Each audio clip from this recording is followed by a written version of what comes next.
आज हमारे युवाओं की हत्या की जा रही है, हमारे पर अत्याचार शोषण हो रहा है, गवर्नमेंट कर्मचारियों को भी परेशान किया जा रहा है। तो इन चीजों को लेकर हम लोग एक आंदोलन की तैयारी कर रहे हैं और जल्दी इसकी हम सूचना से अवगत करा देंगे। उसके लिए हम एक तैयारी चल रही है। किस संगठन को आपने इनवाइट किया कि आइए हमसे मिलिए या हमें अपने मिलिए? मैंने BSS को किया और जी बहुत सारे संगठन हैं, भारतीय गुरु रविदास मानव सुरक्षा दल है और मुजफ्फरनगर के बहुत युवा संघर्ष समिति है, MP से है, सहारनपुर से है, काफ़ी संगठन थे, 20-25 संगठनों से बात हुई थी। तो उन लोगों ने हमको आश्वासन दे दिया कि सर हम आएंगे, बहुत अच्छा प्रयास है।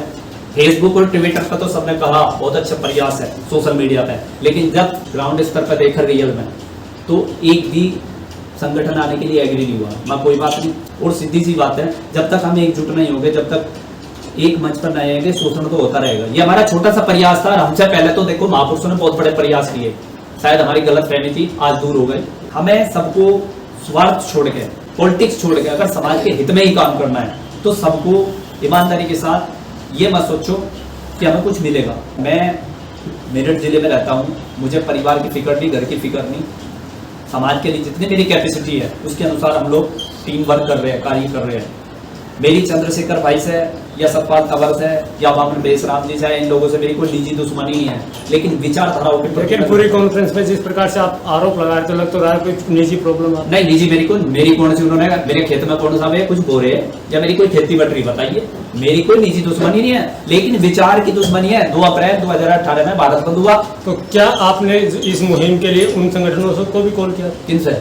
जिनके पे आप आरोप लगा रहे हैं? मैं तो जिंदगी में ना तो उनके साथ हूँ ना जाऊँ। वो कहते हैं ना गंदगी में अगर घुस जाओ तो गंदे हो जाते हैं, हकीकत बात तो ये है। मतलब कुछ संगठनों को आप छोड़ के चल रहे हैं? मैं कुछ वो भी तो बहुजन समाज के संगठन है ना? कहेंगे बहुजन समाज के, दूसरों के टुकड़ों पर नाच रहे हो और दूसरों के हड्डी चाट रहे हो तो वे क्या समाज का वो करे, बताइए। जय भीम, नमो बुद्धाय। दिल्ली में जो मेरे कमांड दी गई है, मैं उसको अपने मन से, तन मन से करने के लिए तैयार हूँ। लेकिन अगर मेरा बहुजन समाज मेरे साथ इसी तरीके से ऐसे ही साथ देगा तो फिर तो मैं भी मजबूत हो जाऊंगा। क्या अपील कर रहे हैं? आज मीडिया बुलाई है, मीडिया के द्वारा क्या मैसेज देना चाह रहे हैं? मैं यही देना चाहता हूँ कि हम अगर संगठित होंगे, एकत्र होंगे, संघर्ष करेंगे तभी कुछ होगा। मैंने जिसको भी बोला वही कह रहे हाँ हम आएंगे। और ये जितने मेरे कार्यकर्ता हैं इनके भी मेरे 2-4 आए हैं बेचारे, ये मोमडन है, बहुत लगाव करता है बच्चा। मैंने अन्नानगर में प्रोग्राम किया था, इस बच्चे ने मेरे बहुत ज़्यादा सहयोग किया, बहुत अच्छा प्रोग्राम रहा वहाँ भी। लेकिन यहाँ तो मैं कुछ भी नहीं देख रहा हूँ। वहाँ कम से कम मेरी कॉलोनी के लोग तो मेरे साथ हो जाते हैं खड़े, मेरे पूरी कॉलोनी मेरे साथ खड़ी हो जाती है। यहाँ देख रहा हूँ तो कोई आए। दिल्ली प्रदेश अध्यक्ष है, लोगों को जोड़ने की जिम्मेदारी है आपके पास। जी खाली कॉलोनी थोड़ी जोड़ो, 7 विधानसभा है। हाँ जी, दिल्ली 70। देखिए साहब, मैंने तो अभी शुरुआत ही की है, तो जितना होगा मैं सहयोग करूँगा। जहाँ भी मुझे बुलाएंगे समाज सेवा के लिए मैं तैयार हूँ। पार्टी में ज्वाइन करना ही नहीं चाहता, संगठन के साथ। लोकेश जी, सवाल ये है कि बहुजन समाज पर अत्याचार के लिए आपने प्रेस कॉन्फ्रेंस बुलाई जी और उन संगठनों को भी आपने अपील की आने की आज की प्रेस कॉन्फ्रेंस में। जी सर। अगर यही हाल रहा तो बहुजन समाज का आगे होने क्या वादा आगे भविष्य देखो, सच्चाई बता दूं, इसमें मैं भी हूँ। आज एक कड़वा सच बता दूं, ये गांवों में और पिटेगा। ये जितने भी संगठन बने हुए ना, ये राष्ट्रीय अध्यक्ष, इसमें मेरी भी गिनती है, मैं भी पिट सकता हूँ। अगर ये इसी तरीके से चलते रहे और एकजुट नहीं हुए और ऐसे ही चलता रहा तो ये गांवों में जैसे मीटिंग करने जावे ना, पिटने का काम और कर रहे हैं, पिटेंगे और ये। क्योंकि अब समाज भी उब चुका है, इतने सारे संगठन किस किस का साथ दे, किस किस के साथ खड़े हो। अगर यही सब एक जगह आ जाए, कथित प्रयास तो यही था कि सब एक जगह आ जाए तो बहुत बढ़िया। समस्या यहाँ एक दूसरा, यहाँ कंडीशन ये है कि एक दूसरा छोटे होने को तैयार नहीं। अपील क्या करना चाहिए? अपील तो मेरा सभी संगठनों से ये है, अभी भी कह रहा हूँ मैं, भाई अगर आप हम लोगों को ये कहते हैं अन्य संगठन कि भाई आप एक गांव के छोटे कार्यकर्ता बनकर काम करो, तो हम गांव के कार्यकर्ता बनने के लिए तैयार हैं। झुकना तो पड़ेगा किसी को ना किसी को, और इसके लिए पहल हम सबसे पहले तैयार कर रहे हैं। हम अपने संगठन को, अगर ऐसी बात है और सभी संगठन एक जगह आना चाहते हैं तो सबसे पहले हम अपना संगठन बंद करके बिल्कुल एक आम नागरिक और एक आम भीम सैनिक बनकर काम करने के लिए तैयार है। कटारिया जी, आपने कहा अभी कि समाज ऊब चुका है संगठनों से, बिल्कुल इतने संगठन बन चुके हैं। जी। आप पे विश्वास क्यों करें? देखो, मैं नहीं कहता मेरे पे विश्वास करो, मेरे पे विश्वास मत करो, हमारे कार्य पे विश्वास करो। हमारा काम बोलता है, ना कि नाम बोलता है। हम जमीनी स्तर पर काम कर रहे हैं, ग्रास रूट पे, और ऑन रिकॉर्ड के तौर पे। मैं ये नहीं कह रहा सोशल मीडिया से पता करो, आप जिन जिन राज्यों की हम लिस्ट दे देंगे, जिन जिन जिलों में गए उनकी लिस्ट दे देंगे, आपको आने जाने की सारी फैसिलिटी मिलेगी। वहां पे आप पता कर सकते हो कि हमने कार्य कितना किया है, क्योंकि आदमी का नाम नहीं बोलता, काम बोलता है। अच्छा, एक चीज और मैं दिखाना चाहता हूँ कि हमने केंद्र सरकार से कुछ मांगे रखी है, अगर कहो तो मैं बोल के बता सकता हूँ। बता दें। सबसे पहली मांग है, समस्त भारत में primary, junior high school, inter college, विश्वविद्यालयों में टेस्ट के तौर पर, यानी मौखिक रूप से, एक जैसे क्लास में 1 घंटा पढ़ाया जाता है हिंदी इंग्लिश का, इस तरीके से संविधान पढ़ाया जाना चाहिए। SC ST OBC माइनॉरिटी के गरीब छात्राओं को खेल कूद व शिक्षा से संबंधित विशेष सुविधाएं उपलब्ध कराई जाए। नंबर 2, समस्त भारत में प्राइमरी स्कूल में मिड डे मील पोषण आहार में अच्छी गुणवत्ता का आहार मिलना चाहिए। अगर इसमें कोई मिलावट करता है तो उसके विरुद्ध सख्त कार्रवाई होनी चाहिए।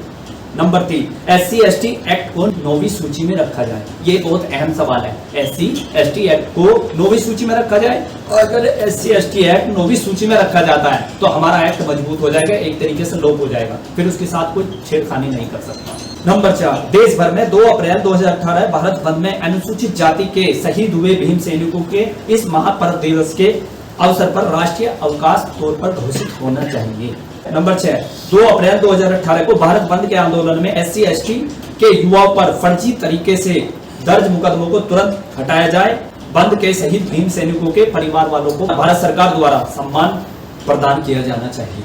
नंबर 7, राजस्थान, मध्य प्रदेश, झारखंड, बिहार, उत्तर प्रदेश व अन्य राज्यों में अनुसूचित जाति जनजाति के लोगों को घोड़ी पर बारात न निकालने पर कुछ शरारती तत्वों द्वारा बारातें रोके जाती है और उन पर अत्याचार होता है। उन शरारती तत्वों पर सख्ताई से शिकंजा कसा जाए और एक विशेष तौर से प्रशासनिक टीम बनाई जाए।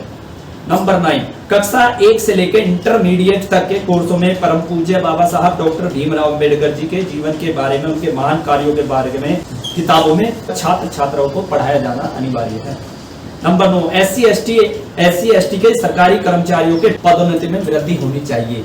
नंबर 10, SC ST के छात्र छात्राएं जिनकी निर्धारित से ज्यादा अधिक अंक प्राप्त करने वाले छात्र छात्राओं को जनरल कैटेगरी में चयनित किया जाए। नंबर 11, बहुजन समाज के महापुरुषों व संतों के स्थलों को राष्ट्रीय पर्यटन केंद्र के रूप में जोड़ा जाए। नंबर 12, न्यायपालिका में SC ST के जजों का प्रतिनिधित्व किया जाना चाहिए। ये हमारी 12 मांगे हैं। ये हम बाकायदा भारत सरकार को, बाकायदा राष्ट्रपति जी को, ये हम एक लेटर फैक्स किया जाएगा संगठन के लेटर पैड पर। ये हमारी मांगे है। मांगे तो खैर हमें भी पता पूरी नहीं होगी, लेकिन एक कथित प्रयास है और आपकी बहुजन मीडिया के द्वारा ये कदम उठाया जाए। मैं सच बताऊं आपसे, मैं उनका कोई जिक्र नहीं करना चाह रहा था, लेकिन अक्सर देखा मैंने, अपनी बहुजन मीडिया माइंड मत करना मेरी बात को, ज्यादातर यही क्वेश्चन सबसे ज्यादा आता है मेरे। मैंने कई जगह बड़ी मुजफ्फरनगर में भी प्रेस कॉन्फ्रेंस की थी, वहां भी यही क्वेश्चन आया। लेकिन क्या क्वेश्चन जब पूछते हैं तो सवाल का जवाब भी देना पड़ता है, क्योंकि हमारे का बना के तो बोलने नहीं जाता, हमारे दिल से बोलते हैं, जो सच है वो बोलते हैं। NCR करंट न्यूज़ को सब्सक्राइब करें और नोटिफिकेशन सबसे पहले पाने के लिए दबाएं बेल आइकॉन।